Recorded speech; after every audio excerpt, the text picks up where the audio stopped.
Good morning, everyone. Hi, my name is Mitchell Coleman, and I am an alcoholic. I have your daily reflections for May 9th, 2020. This one is titled Walking Through Fear. If we still cling to something we will not let go, we ask God to help us be willing. Alcoholics Anonymous, page 76. When I had taken my fifth step, I became aware that all my defects of character stemmed from my need to feel secure and loved. To use my will alone to work on them would have been trying obsessively to solve the problem. In the sixth step, I intensified the action I had taken in the first three steps, meditating on the step by saying it over and over, going to meetings, following my sponsor's suggestions, reading and searching within myself. During the first 3 years of sobriety, I had a fear of entering an elevator alone. One day I decided I must walk through this fear. I asked for God's help, entered the elevator, and there in the corner was a lady crying. She said that since her husband had died, she was deathly afraid of elevators. I forgot my fear and comforted her. This spiritual experience helped me to see how willingness was the key to working the rest of the 12 steps to recovery. God helps those who help themselves. Love this one. Step 5. Just talking about this one. Admitting to ourselves, to God, and to I think I said that wrong.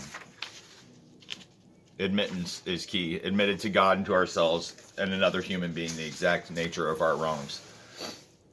It feels really good because we tend to hold a lot of stuff inside of ourselves, and alcoholics, we can be very lonely people. We can have a lot of feelings of not fitting in. At least for me, that's what it was. And I really loved drinking because I would always feel this little anxiety, like I didn't quite fit in around people. I didn't feel comfortable. But once I would drink, I would feel it would take that edge off. So that made me feel like I fit in more because I was a little more loose feeling. But I hadn't fixed what was really wrong with me, which was anxiety and the feeling of not fitting in.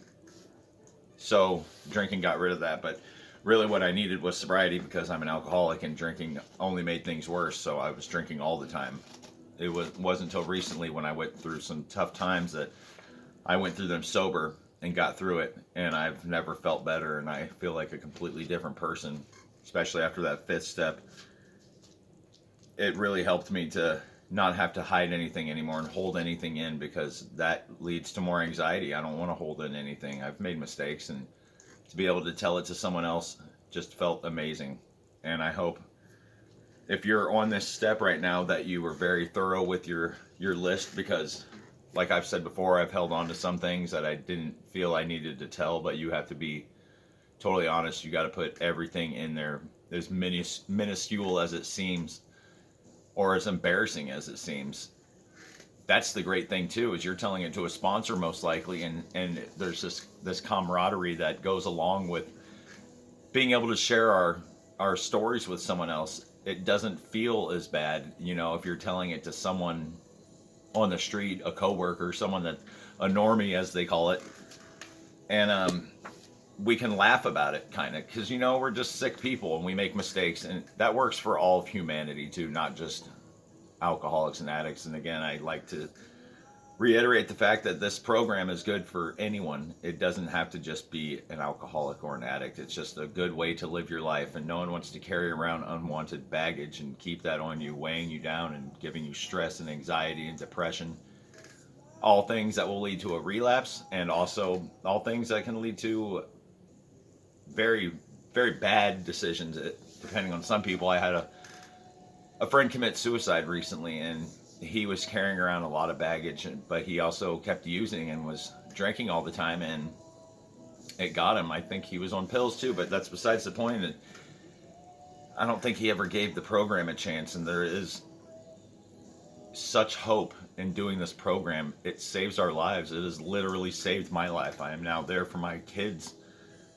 I am just a better human being all around. I'm being honest with myself and with others, and I just love all you guys and everyone in recovery. This is great, and remember, one day at a time. We're all blessed to be waking up one more day. Again, I love you guys. If you're doing that fifth step, don't leave anything out. And good luck. Have a good day. Peace out.